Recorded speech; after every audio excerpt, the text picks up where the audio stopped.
Picture this. What if everything we've dismissed as folklore was actually testimony? What if the stories passed down through generations of indigenous peoples weren't myths at all, but detailed warnings about real phenomena they witnessed over and over again? For centuries, we've treated indigenous legends as primitive superstition, campfire tales to frighten children, cultural mythology with no basis in reality. But what if we've been wrong? What if these oral traditions contain precise, observational data about disappearances that match modern forensic evidence with disturbing accuracy? Welcome to Weird World Files, where history meets the unexplained.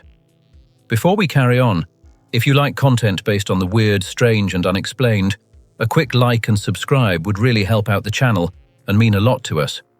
I'd also love to know where it is you are listening from and what time it is there. It's always nice to see how far across the globe the content reaches. And as always with our videos, the visuals are here to add context, but they aren't necessary to follow along. In the last episode, we examined the impossible evidence found in national parks. We discussed Stacey Ann Arras, the 14-year-old who vanished while photographing a lake in Yosemite. Only her camera lens was ever found. George Penker, who disappeared from the top of Upper Yosemite Falls with his church group and was never seen again. Michael Allen Fissery, the experienced hiker whose backpack was discovered near Tiltil Mountain, but whose body has never been located. And we explored the granite connection, the disturbing pattern David Paulides documented, disappearances clustering around boulder fields and granite formations, with Yosemite's granite landscape marking it as the biggest missing 411 cluster in the world. The evidence was clear. Something is taking people from our national parks. Something that operates according to rules we don't understand. But here's what we didn't discuss. The indigenous peoples of North America have been documenting these exact same patterns for centuries, not as unexplained mysteries, but as known phenomena, with names, with behaviors, with warnings passed down generation after generation. These aren't mythology. They're detailed warnings that match missing 411 patterns with disturbing precision. Pattern for pattern, element for element. Now let's begin.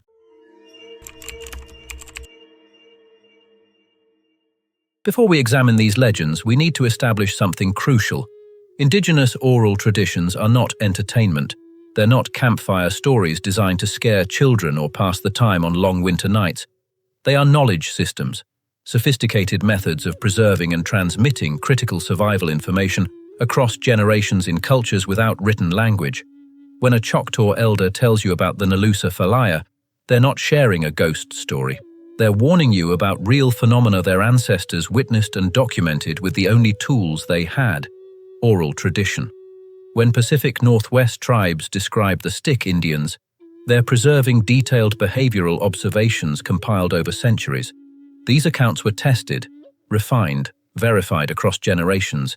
If a detail didn't hold true, it was removed. If a pattern repeated, it was emphasized. What we're about to examine are not isolated tribal myths. They are cross-cultural patterns, different tribes, separated by hundreds of miles, describing similar entities with consistent behaviors, the same phenomena, different names. And here's what makes this truly unsettling. When you overlay these indigenous accounts with modern missing 411 data, the correlations are impossible to ignore.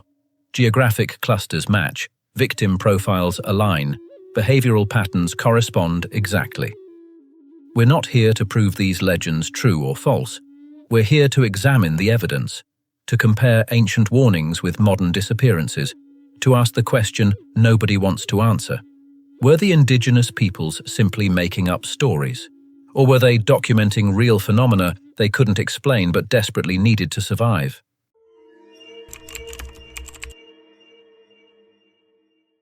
Let's begin with the Pacific Northwest. Across multiple tribes in this region, from the Coast Salish to the Yakama, from the Quinault to the Cowlitz, there are consistent accounts of forest-dwelling entities known by various names, but most commonly called the Stick Indians. These are not Sasquatch. This is something different. The Stick Indians are described as tall, impossibly thin humanoid beings that move through dense forest without making a sound. No cracking branches, no rustling leaves, just silence. But here's what makes them truly dangerous. They call your name, not in some strange, otherworldly voice, in the exact voice of someone you trust, your spouse, your parent, your child, your best friend. You hear your name called from the forest. The voice is familiar, safe. You follow it, and then you're gone. According to these traditions, the Stick Indians particularly target people who are alone, people who have separated from their groups, and they have a strong association with berry-picking areas, specific locations where disappearances happen repeatedly. Those who return, and not everyone does, typically have no memory of their missing time. They might be found miles from where they vanished, confused, hypothermic, with no recollection of how they got there. Now let's compare this to modern missing 411 patterns. Voice mimicry appears in case after case. Search parties report hearing their missing loved ones calling for help. They follow the voice. It leads them in circles, or to dead ends, or simply vanishes. In some cases, family members back at camp swear they heard the victim calling from the forest. But the victim was already miles away, already missing. The voice leads, but it doesn't lead to rescue. The pattern of targeted isolation is equally disturbing. Missing 411 data shows a statistical correlation. Victims are frequently separated from their groups moments before they vanish. A child wanders just out of sight. A hiker steps off trail for just a moment. A berry picker moves to a different patch of bushes. And speaking of berry pickers, David Paulides has documented a statistically significant correlation between berry picking activity and disappearances. People gathering berries vanish at rates that defy random chance. The indigenous peoples knew this. They warned against berry picking alone. They warned against berry picking in certain areas. They said the Stick Indians waited there. We called it superstition. The data suggests they were right. Memory loss among survivors is another consistent pattern. People found days after disappearing often have complete amnesia. They can't explain where they've been, can't account for the missing time, have no memory of traveling the impossible distances where they're eventually discovered. And then there's geographic specificity. Certain locations are associated with disappearances across decades, different victims, different years, but the same patches of forest, the same mountains, the same trails, as if something is there, waiting, taking people according to patterns we're only beginning to recognize. Consider the berry picker who vanishes from a well-traveled trail. Days later, they're found miles away, confused, hypothermic, with no memory of the intervening days. They only remember hearing their name called by a voice that sounded exactly like their spouse. But their spouse was miles away at the time. The Stick Indians, according to Pacific Northwest tribes, call your name in voices you trust. They lead you away, and sometimes they return you, sometimes.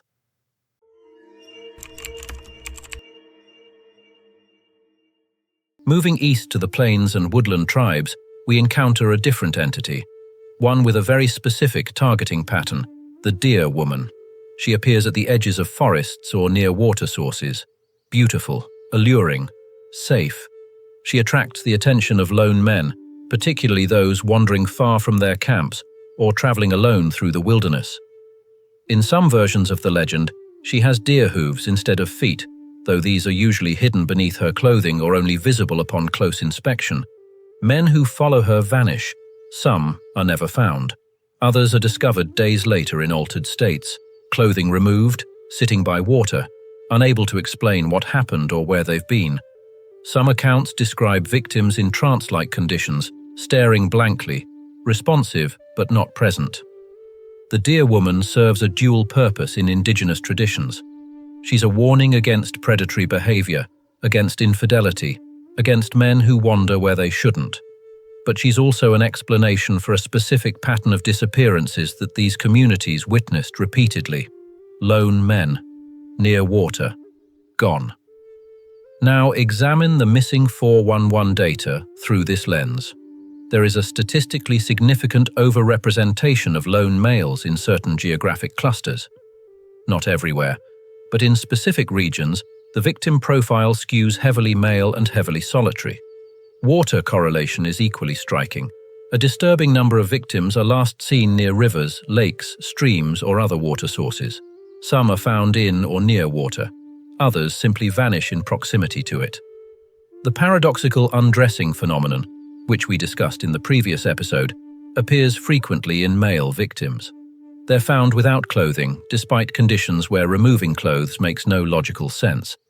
The standard explanation is hypothermia-induced paradoxical undressing, but that doesn't explain the cases where victims are found sitting calmly by water, clothing neatly removed, in warm weather conditions where hypothermia isn't a factor. It doesn't explain the trance-like states, the blank stares, the inability to account for actions that should be unforgettable. Survivors describe feeling like they were following someone, being led somewhere, unable to resist or question or turn back. The pattern of solo status is undeniable. These victims were alone, separated from companions, hiking solo, hunting alone, traveling without witnesses, and they followed something or someone. A lone hunter, experienced and cautious, tells his companions he's walking to the creek for water. He never returns. 3 days later, searchers find him 5 miles upstream, sitting on a riverbank, completely without clothing, staring blankly at the water. He cannot explain where he's been. He cannot explain why he removed his clothing. He can only say he was following someone. The deer woman, legends say, appears beautiful and safe, but she leads men to their doom, and sometimes she leaves them alive as warnings.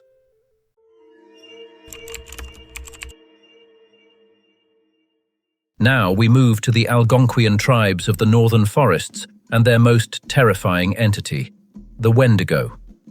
This is not a legend born from imagination.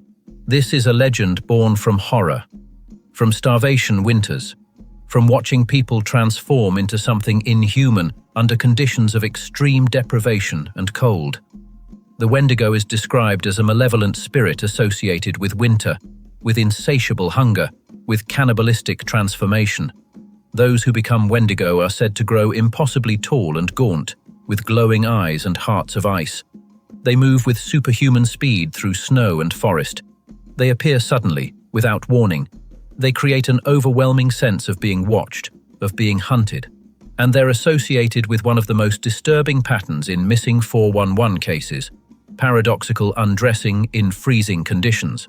According to the legends, the Wendigo fills its victims with such overwhelming terror that they flee in absolute panic, stripping away everything, their clothing, their gear, their warmth, their sense, in a desperate, irrational attempt to escape.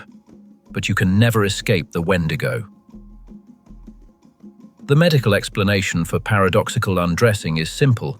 In the final stages of hypothermia, victims experience a phenomenon where they feel overwhelmingly hot and remove their clothing despite freezing to death.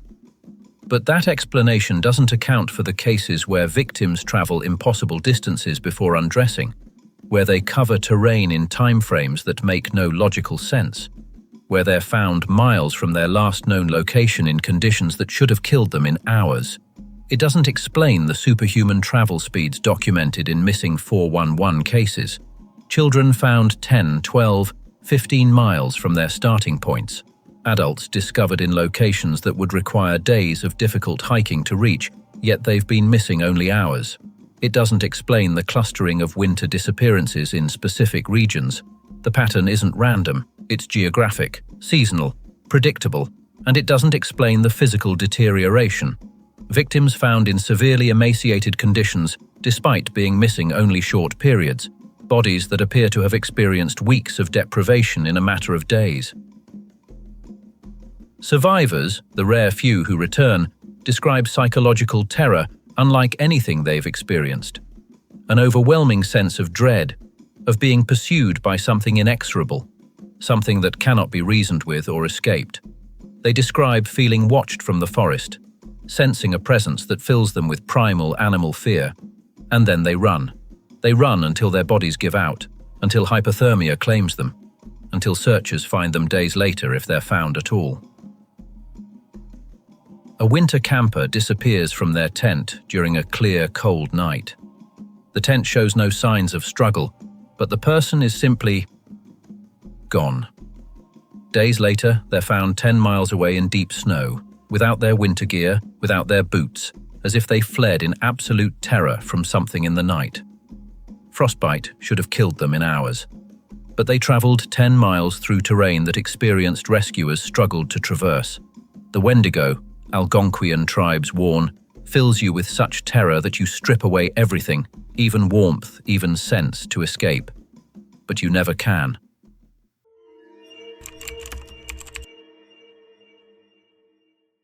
The Choctaw Nation has a name for something that moves through their forests, Nalusa Falaya, the long black being. This entity is described as shadow-like, not quite solid, not quite visible. Something that exists in the spaces between trees, moving through darkness in ways that don't follow normal rules of movement or physics. The Nalusa Falaya is particularly associated with taking children, not harming them necessarily, but taking them, moving them, placing them in impossible locations where they cannot be, where they should not be.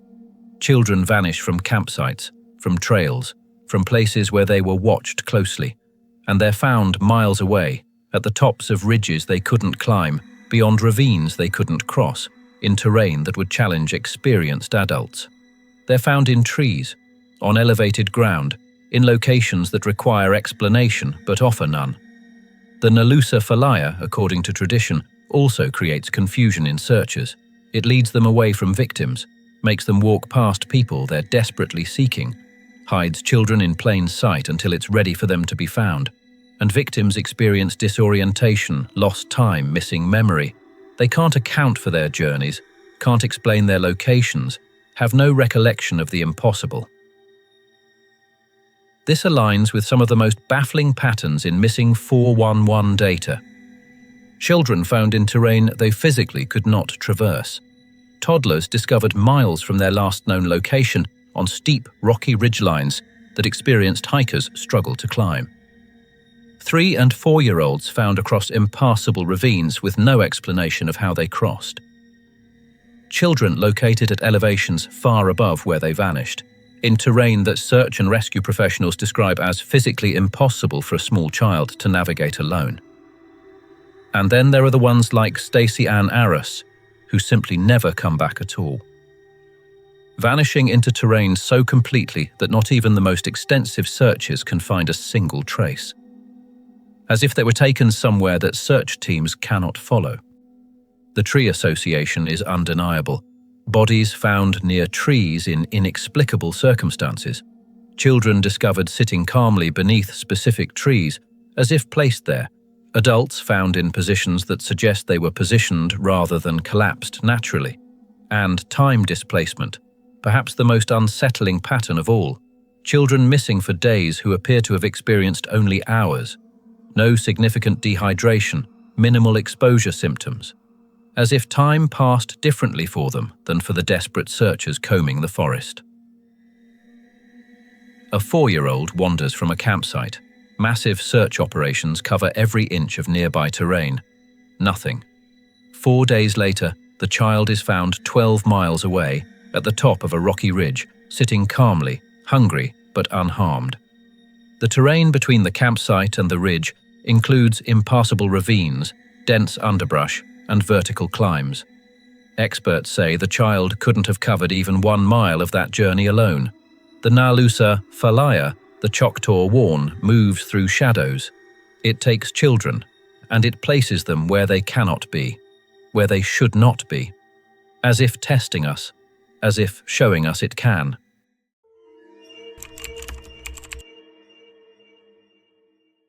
These 4 entities, the Stick Indians, the Deer Woman, the Wendigo, the Nalusa Falaya, are not the only legends that correlate with missing 411 patterns. The Wabanaki tribes speak of the Chenu, ice giants that parallel the Wendigo. Similar behaviors, similar victims found without clothing in freezing conditions. Different name, same phenomenon. The Tlingit people describe the Kushtaka, shape-shifting entities that lure people by mimicking the voices of loved ones, by calling your name in familiar voices, by leading you into the forest, into the water, into places you cannot return from. Voice mimicry. Again. Multiple tribes across thousands of miles describe entities that use your voice, your loved ones' voices, to lure you away. Coincidence, or observation of real phenomena? Basket woman appears in various tribal traditions, a child abduction entity that carries victims away in a basket on her back. The correlation with children going missing is obvious, but these legends specify targeting patterns, timing, locations. The little people, known by different names across Cherokee, Choctaw, and other southeastern tribes, are associated with people vanishing near ancient mounds or specific geographic locations. And here's where the granite connection from our previous episode becomes relevant. Many of these indigenous sacred sites, these places of power, these locations where entities are said to dwell, are areas of unusual geological features, granite formations, quartz deposits, magnetic anomalies, the same geological markers that appear in missing 411 cluster zones. These aren't isolated tribal stories. These are cross-cultural patterns, different tribes, separated by hundreds of miles, with distinct languages and traditions, describing similar entities with consistent behaviors.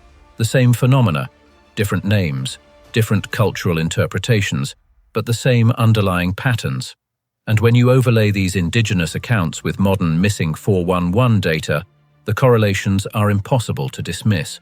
Geographic distribution matches: the Pacific Northwest, the Great Lakes region, the southwestern deserts, the Appalachian forests, cluster zones for both indigenous legends and modern disappearances. Victim profiles align: children taken to impossible locations, lone men vanishing near water, people fleeing in terror without their clothing, voices calling from the forest. Behavioral patterns correspond exactly: voice mimicry, memory loss, impossible distances, time displacement, search confusion, trance-like states, pattern for pattern, element for element, detail for detail.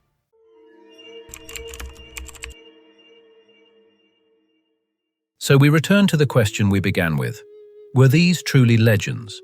Mythology created to explain random tragedies in harsh wilderness environments?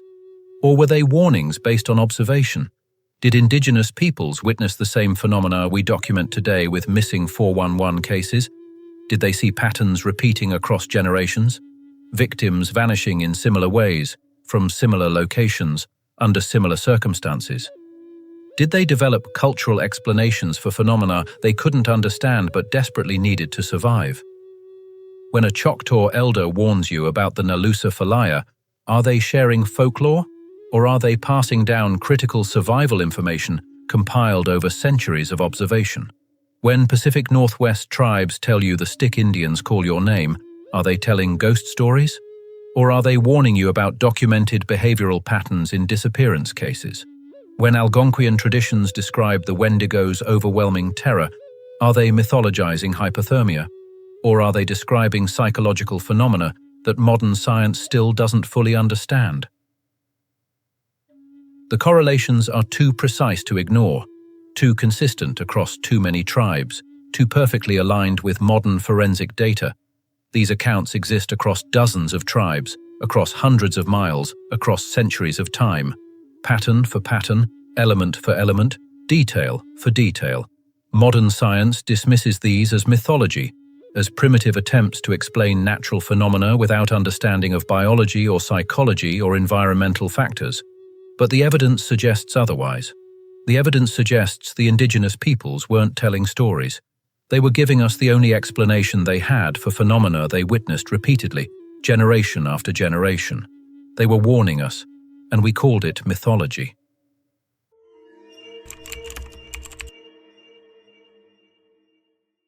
But there's another explanation, one that's emerged in recent decades, one that involves technology, not spirits. Because the patterns we've discussed today, the impossible distances, the missing time, the voice mimicry, the trance-like states, the placement of victims in locations they couldn't reach, these patterns appear somewhere else in modern documentation.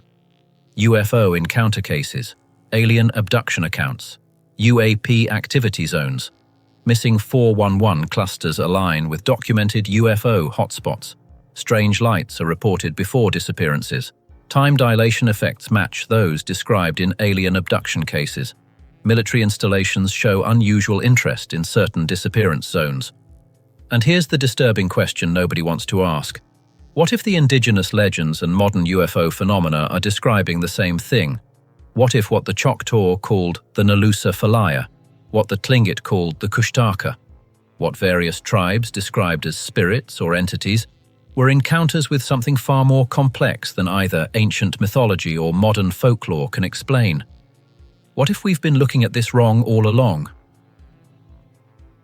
Next episode, we investigate the missing 411 and UFO connection. The evidence is disturbing, the patterns undeniable, and the implications change everything. Because if indigenous peoples weren't describing spirits at all, if they were documenting actual encounters with something beyond their understanding, then we need to ask the question that terrifies us most: what is taking people from our forests? And more importantly, why? This is Weird World Files, where history meets the unexplained. Thanks for watching.